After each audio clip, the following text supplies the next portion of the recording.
Bismillahirrahmanirrahim. Assalamualaikum warahmatullahi wabarakatuh. Selamat siang adik-adik.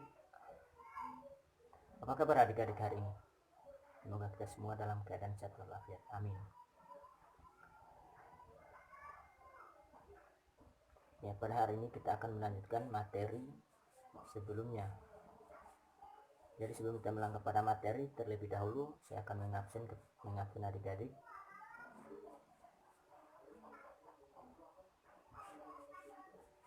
ya, baik sebelum kita belajar, langkah baiknya marilah kita berdoa menurut agama dan keyakinan kita masing-masing. Semoga apa yang kita pelajari pada hari ini bisa bermanfaat untuk kita semua. Berdoa dimulai.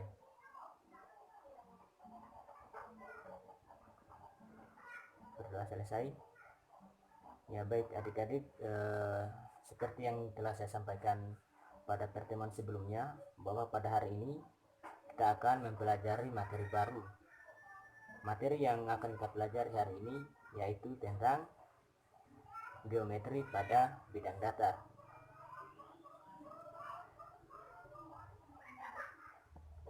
Tapi sebelum kita melangkah pada materi, terlebih dahulu saya akan membagikan kelompok-kelompok pada pertemuan hari ini. Untuk kelompok 1 itu sesuai urutan absennya. Jadi setiap kelompok itu beranggotakan 6 orang. Ya, dan selanjutnya bagi setiap anggota kelompok agar bergabung pada kelompoknya masing-masing. Ya baik, kita melangkah pada materi hari ini. Materi hari ini tentang geometri pada bidang datar atau geometri pada bangun datar. Adik-adik sekalian, tentu kalimat geometri pada bidang datar ini atau geometri pada bangun datar ini sudah tidak asing lagi di telinga adik-adik. Pasti adik-adik sudah pernah mempelajari mengenai bangun datar maupun geometri. Ya, hari ini kita akan mempelajari materi tersebut, di mana sub-sub materi yang akan kita pelajari pada pertemuan hari ini. Yang pertama, kita akan mempelajari aspek dari bangun datar. Yang kedua, kita akan mempelajari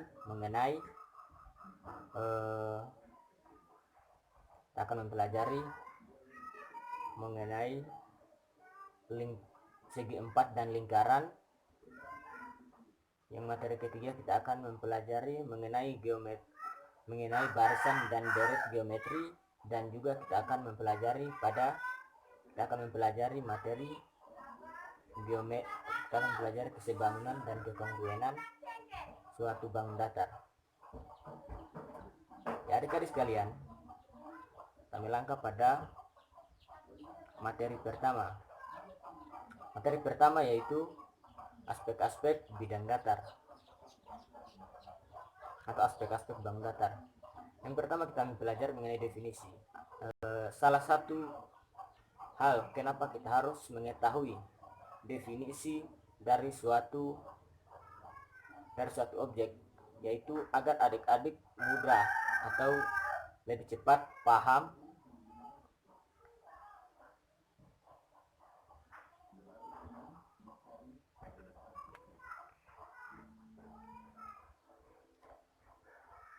lebih mudah dan cepat paham mengenai objek yang akan kita pelajari.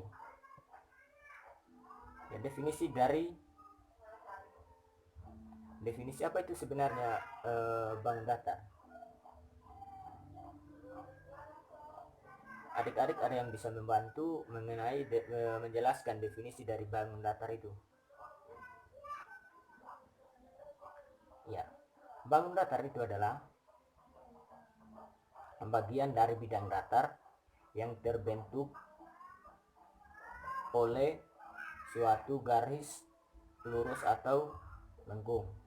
Jadi itu adalah definisi dari bangun datar.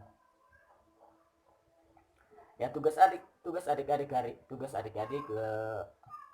mengenai bangun datar ini, yang pertama itu adik-adik mencari benda-benda yang ada di sekitar adik-adik dan kemudian menuliskan dan menjelaskan sifat-sifatnya apa. Itu untuk tugas pertama adik-adik.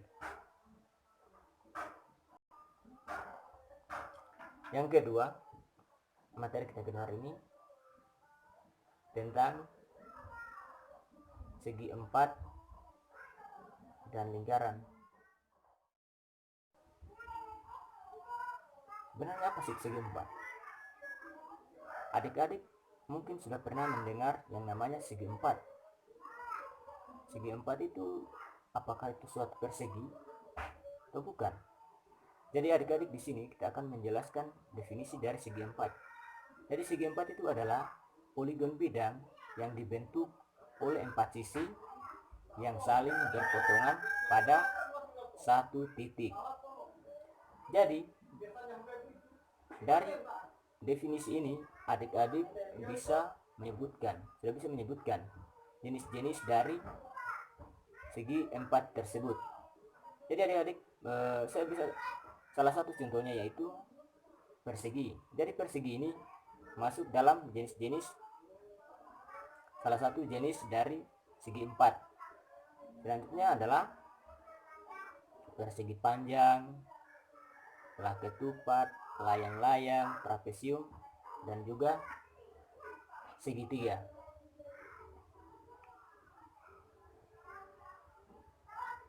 Jadi adik-adik sudah paham mengenai definisi dan juga jenis-jenis dari segi empat ini. Selanjutnya kita berbicara mengenai sifat. Di sini yaitu kita bicara sifat-sifat dari segi empat itu sendiri, di mana kita akan berbicara sifat-sifat dari persegi, sifat-sifat persegi panjang, dan seterusnya. Jadi tugas adik-adik di sini adalah untuk tugas kedua yaitu menuliskan masing-masing 3 sifat dari segi empat yang kita telah sebutkan tadi, dan menurunkan rumus-rumusnya, baik itu luasnya, kelilingnya. Jadi begitu. Untuk materi kita sebenarnya singkat-singkat, hanya kita perbanyak di tugas. Jadi adik-adik di sini dituntut untuk lebih aktif dalam mencari materi-materi atau permasalahan-permasalahan pada materi kali ini. Selanjutnya kita bicara lingkaran. Sebenarnya apa sih itu lingkaran? Apakah lingkaran itu adalah bola? Tentu adik-adik sudah pernah mendengar definisi dari lingkaran. Baik, lingkaran adalah kumpulan titik-titik yang membentuk lingkungan tertutup, di mana titik-titik pada lingkungan tersebut berjarak sama terhadap suatu titik tertentu. Ya, jadi adik-adik itulah definisi dari lingkaran. Jadi selanjutnya materi selanjutnya yaitu unsur-unsur dari lingkaran. Unsur-unsur dari lingkaran yaitu terbagi atas 7. Yang pertama titik pusat, yang kedua jari-jari, yang ketiga diameter, yang keempat tali busur, yang kelima tembereng, yang keenam juring, dan yang ketujuh apotema.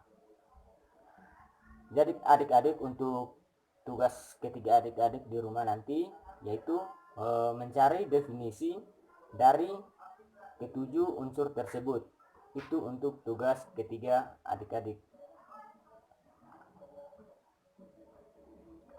Ya, materi segi empat dan lingkaran sampai di situ. Selanjutnya kita membahas barisan dan deret geometri.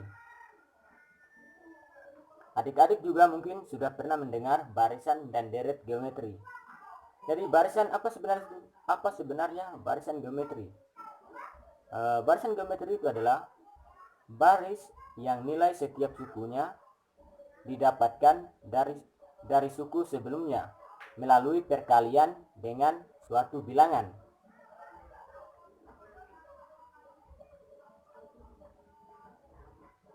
Perbandingan atau rasio antara nilai setiap sukunya yaitu kita notasikan dengan R. Dan untuk nilai suku pertamanya kita notasikan dengan A. Jadi adik-adik, jadi untuk mencari rumus dari barisan geometri ini, yaitu UN sama dengan AR dikali N kurang 1, di mana UN ini adalah suku yang akan kita cari. Deret geometri. Deret geometri adalah penjumlahan suku-suku dari barisan geometri. Jadi untuk mencari deret geometri ini, kita menggunakan rumus Sn sama dengan A dikali R pangkat N kurang 1 diper R kurang 1, dengan syarat R lebih besar dari 1. Ya, selanjutnya kita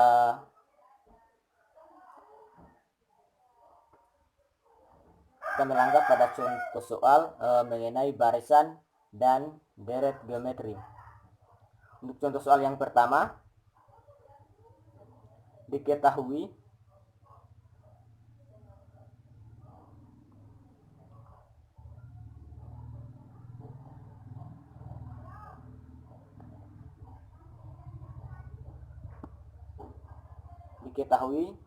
sebuah kertas dipotong menjadi 2 bagian, setiap bagian dipotong menjadi 2 dan seterusnya.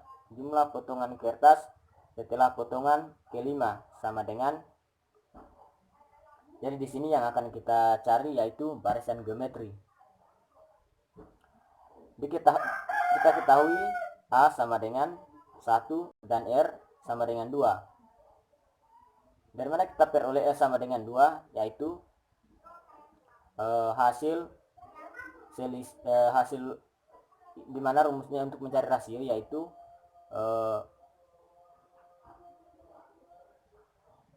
sub A2 diper dengan A1, sehingga kita peroleh nilai R sama dengan 2. Yang ditanyakan U5. Penyelesaian pertama kita masukkan rumus UN sama dengan AR pangkat N kurang 1. Karena yang dicari adalah U5, maka U5 sama dengan 1 dikali 2 pangkat 5 kurang 1. Jadi U5 adalah 32. Sehingga kita dapat simpulkan jumlah potongan kertas setelah potongan kelima adalah 32. Yaitulah salah satu contoh untuk barisan geometri. Dan untuk deret geometri juga sama halnya dengan penyelesaian pada barisan geometri. Materi selanjutnya kita akan mempelajari mengenai bangun ruang. Kita akan mempelajari mengenai kesebangunan dan kekongruenan. Tentu materi kesebangunan dan kekongruenan pada bangun datar ini sudah tidak asing lagi pada adik-adik, di mana pada kelas 9 atau kelas 3 SMP adik-adik telah mengenal yang namanya kesebangunan dan kekongruenan. Di sini pada materi kesebangunan dan kekongruenan ini kita lebih mengarah pada kita menggunakan aturan sinus dan sifat-sifat transformasi. Definisi dari kesebangunan adalah dua buah bangun datar di mana sudut-sudutnya mempunyai kesesuaian yang sama besarnya, dan juga sisi-sisi sudutnya juga bersesuaian dengan mempunyai sebuah perbandingan yang sama. Jadi itulah definisi dari kesebangunan. Selanjutnya definisi dari kekongruenan adalah dua buah bangun datar yang dimana kedua bangunnya sama-sama memiliki bentuk dan ukuran yang sama. Ya, dari definisi tersebut adik-adik sudah bisa menentukan mana dua buah bangun datar dikatakan sebangun dan juga dua buah bangun datar dikatakan kongruen. Ya, itulah materi kita hari ini. Untuk selanjutnya kita akan pada pertemuan selanjutnya kita akan membahas mengenai kesebangunan dan kekongruenan bangun datar menggunakan aturan sinus dan kosinus serta menggunakan sifat-sifat transformasi. Sebelum saya tutup materi pada hari ini, adik-adik ada tambahan soal mengenai barisan dan deret geometri. Jadi adik-adik untuk tugas individunya, adik-adik membuat masing-masing 3 soal mengenai barisan dan deret geometri. Dan untuk kesebangunan dan kekongruenan untuk tugas kelompoknya, adik-adik menuliskan syarat-syarat dua buah bangun datar sebangun dan juga dua bangun datar dikatakan kongruen. Untuk pertemuan hari ini sekian, lebih dan kurangnya mohon dimaafkan. Wabillahi taufiq wal hidayah. Wassalamualaikum warahmatullahi wabarakatuh.